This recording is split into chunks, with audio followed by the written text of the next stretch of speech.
नमस्कार, स्वागत है आप सभी का इंडिया न्यूज के डिजिटल प्लेटफॉर्म पे। बात करते हैं बिहार की बड़ी खबरों का। जो बिहार की बड़ी खबरें हैं उस पर विस्तार से चर्चा करेंगे। मैं हूं प्रियांशी। भीषण गर्मी के बीच बिहार के लोगों के लिए खुशखबरी है। जी हां, मौसम विभाग ने मानसून को लेकर ताजा अपडेट जारी किया है। रिपोर्ट के मुताबिक अगले 3 से 4 दिनों के दौरान मानसून महाराष्ट्र, छत्तीसगढ़, ओडिशा, तटीय आंध्र प्रदेश और उत्तर पश्चिमी बंगाल की खाड़ी के कुछ और हिस्सों, पश्चिम बंगाल के गंगा के मैदानी इलाकों के कुछ हिस्सों, उप हिमालयी पश्चिम बंगाल के शेष हिस्सों और बिहार के कुछ हिस्सों में दक्षिण पश्चिम मानसून के आगे बढ़ने के लिए परिस्थितियां अनुकूल बन रही हैं। इसकी वजह से इन इलाकों में भारी बारिश की संभावनाएं हैं। मौसम विभाग ने बिहार वासियों के लिए राहत भरी खबर दी है। बिहार में 17 से 18 जून को मानसून दस्तक दे सकता है। मानसून के प्रसार की अनुकूल परिस्थितियां बन रही हैं। कुछ जगहों पर पछुआ का प्रसार कम हुआ है और पूर्वा ने अपने पांव पसारे हैं। इसी वजह से लोग पसीने वाली गर्मी का सामना कर रहे हैं। शाम को तेज हवा थोड़ी राहत दे रही है। यह मौसम मानसून के आगमन के संकेत है। मानसून के आते ही लोगों को तपती गर्मी से राहत मिल जाएगी। मौसम विभाग ने प्रचंड लू के बीच उत्तर प्रदेश में मानसून के आगमन की तारीख की घोषणा भी कर दी है। आईएमडी ने कहा है कि 19 जून से पूरे उत्तर प्रदेश में मौसम बदलने की संभावनाएं हैं। बंगाल की खाड़ी में मची ताजा हलचल से उत्तर प्रदेश में समय से मानसून के आने के आसार बनने लगे हैं। आपको बता दें कि दक्षिणी पश्चिम मानसून की बंगाल की खाड़ी की शाखा अगले 4 से 5 दिनों में पश्चिम बंगाल, उड़ीसा, बिहार तक पहुंच सकता है। इसके बाद बिहार के रास्ते गोरखपुर या वाराणसी से मानसून उत्तर प्रदेश में दाखिल होगा। 19 से 20 जून से प्रदेश में मानसून से पहले की बारिश का सिलसिला भी शुरू होने का अनुमान जताया जा रहा है। इससे पहले 17 से 18 जून को पश्चिम उत्तर प्रदेश में अनेक स्थानों तथा पूर्वी यूपी में लू चलने और कहीं कहीं गरज चमक के साथ 30 से 40 किलोमीटर प्रति घंटे की रफ्तार से आधी चलने की उम्मीद है। अब रुक करते हैं अगली खबर का। बिहार के चुनाव नतीजों को लेकर नीतीश के गठबंधन धर पर आखिर क्यों सवाल उठ रहे हैं। लोकसभा चुनाव के नतीजे आए 10 दिन हो चुके हैं। केंद्र में नरेंद्र मोदी की अगुवाई में नई सरकार का गठन हो चुका है। कैबिनेट ने कार्यभार भी संभाल लिया है और अब स्टेट लेवल पर चुनाव नतीजों की समीक्षा का दौर शुरू हो गया है। गुरुवार को बिहार की राजधानी पटना में भारतीय जनता पार्टी बीजेपी की स्टेट यूनिट ने चुनाव नतीजों की समीक्षा के लिए बैठक बुलाई थी। बैठक में लोकसभा और विधानसभा क्षेत्रों के विस्तारकों को बुलाया गया था और उनकी राय भी ली गई।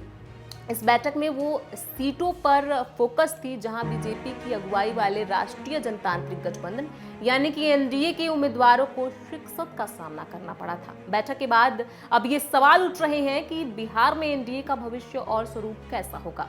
सवाल गठबंधन धर्म पर भी उठने लगे हैं। मगध और भोजपुर क्षेत्र की 6 सीटों पर एनडीए के उम्मीदवार चुनाव हार गए।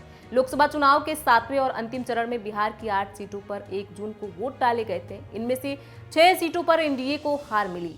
यहाँ 4 सीटों से बीजेपी के उम्मीदवार मैदान में थे, आरा, बक्सर, पाटलिपुत्र और सासाराम। बीजेपी की समीक्षा बैठक में पार्टी के विधानसभा और लोकसभा क्षेत्र के प्रचारकों ने सहयोगी दलों के वोट पार्टी उम्मीदवारों को ट्रांसफर नहीं होने की बात कही।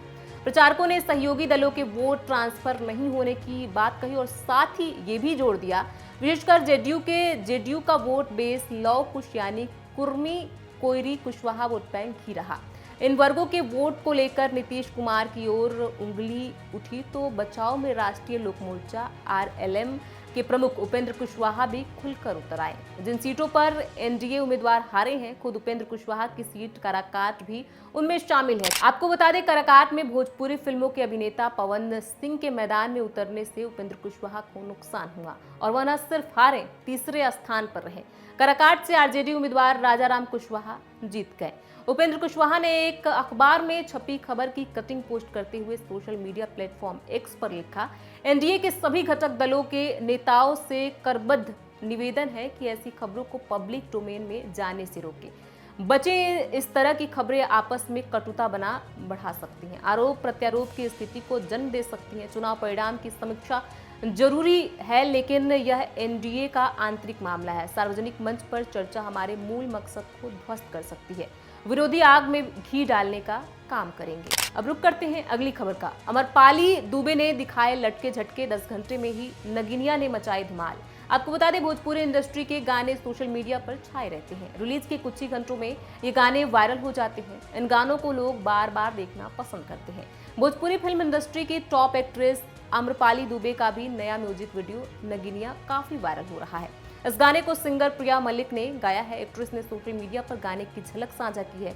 इसमें वह नई नवेली दुल्हन की तरह सजी धजी नजर आ रही हैं। गाना रिलीज होने के 10 घंटे के भीतर वायरल हो गया और इसे लगभग 5 लाख बार देखा जा चुका है। गाना सोशल मीडिया पर ट्रेंड कर रहा है और इसे बार बार देखा जा रहा है। लुक की बात करें तो अम्रपाली ने रेड कलर की बेहद सुंदर बनारसी साड़ी पहनी हुई है। उन्होंने अपने लुक को सिंदूर, ग्रीन नेकलेस, मैचिंग चूड़ियों के साथ पूरा किया है। अम्रपाली इस गाने पर खूब लटके झटके दिखाती नजर आ रही हैं। उनके डांस को लोग खूब पसंद कर रहे हैं। अम्रपाली ने पोस्ट को शेयर करते हुए कैप्शन में लिखा, नगिनिया अब केवल टी सीरीज हमार भोजपुरी पर उपलब्ध है। कृपया इसे देखें और इस खूबसूरत ट्रैक के जितने हो सके उतने रील बनाएं। म्यूजिक वीडियो को अपूर्वा बजाज ने डायरेक्ट किया है। 4 मिनट 5 सेकंड के इस गाने को प्रिया मलिक ने गाया है। यह एक भोजपुरी पूर्वी सॉन्ग है। नगिनिया गाने के बोल महेंद्र मिस्र के हैं। इसमें अम्रपाली और प्रिया दोनों ही नजर आ रही हैं। यह टी सीरीज हमार भोजपुरी के यूट्यूब चैनल पर रिलीज किया गया है। इस गाने में म्यूजिक एल लक्ष्मीकांत ने दिया है। वर्क फ्रंट की बात करें तो अम्रपाली ने हाल ही में प्रदीप पांडे और संचित बनर्जी के साथ कभी खुशी कभी गम में काम किया है। इस फिल्म का निर्देशन प्रियांशु सिंह ने किया है और निशांत उज्ज्वल ने इसका निर्माण किया है। अम्रपाली की अपकमिंग फिल्मों की लिस्ट में गबरू, वीर योद्धा, महाबली और निरहुआ चलल ससुराल 3 शामिल है। अब रुक करते हैं अगली खबर का। बिहार में होगी बालू की किल्लत, बढ़ेंगे दाम। आपको बता दें, बिहार में लोगों को बालू की किल्लत का सामना करना पड़ सकता है क्योंकि अगले 4 महीनों के लिए बालू खनन पर रोक लगा दी गई है। संभव है कि पीला सोने की कीमत बिहार में बढ़ जाए और ब्लैक मार्केटिंग भी होने लगे। हालांकि सरकार ने बालू माफिया पर लगाम लगाने के लिए सभी जिलों में एसपी को पत्र लिखा है। दरअसल नेशनल ग्रीन ट्रिब्यूनल एनजीटी के आदेश पर मानसून को देखते हुए यह कदम उठाया गया है। बिहार में आज 15 जून से अगले 4 महीने यानी 15 अक्टूबर तक बालू का खनन नहीं होगा। राज्य के खान निदेशक ने इसका आदेश जारी करते हुए सभी जिलों के एसपी को पत्र भेज दिया है।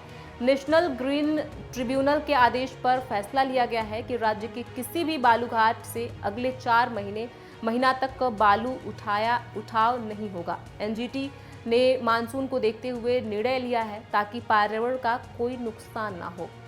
राज्य खनन निर्देशक ने सभी जिलों के एसपी को जो पत्र लिखा है उसमें सख्ती से अमल करने का आदेश जारी किया गया है। निर्देश दिया गया है कि किसी भी कीमत पर बालू घाट से खनन या उठाव नहीं होना चाहिए। अब रुक करते हैं अगली खबर का। नीतीश कुमार की बिगड़ी तबियत, आनन फानन में अस्पताल में कराना पड़ा भर्ती। आपको बता दें, बिहार के मुख्यमंत्री नीतीश कुमार को पटना के मेदांता हॉस्पिटल में भर्ती कराना पड़ा है। हाथ में तेज दर्द के कारण आनन फानन में उन्हें मेदांता हॉस्पिटल ले जाया गया, जहां ऑर्थोपेडिक्स विभाग में उनका इलाज चल रहा है। मिली जानकारी के अनुसार शनिवार की सुबह सीएम नीतीश कुमार के हाथ में अचानक तेज दर्द शुरू हो गया। उन्हें तुरंत पटना के मेदांता हॉस्पिटल में ले जाया गया, जहां हड्डी विभाग के डॉक्टरों की टीम ने उनकी जांच की। नीतीश कुमार पिछले काफी समय से लगातार चुनाव में व्यस्त चल रहे थे। फिर एनडीए के महत्वपूर्ण घटक के तौर पर उनके दल जेडीयू और उनकी केंद्र सरकार के गठन में महत्वपूर्ण भूमिका रही। इस दौरान उन्होंने कई बार दिल्ली का दौरा भी किया।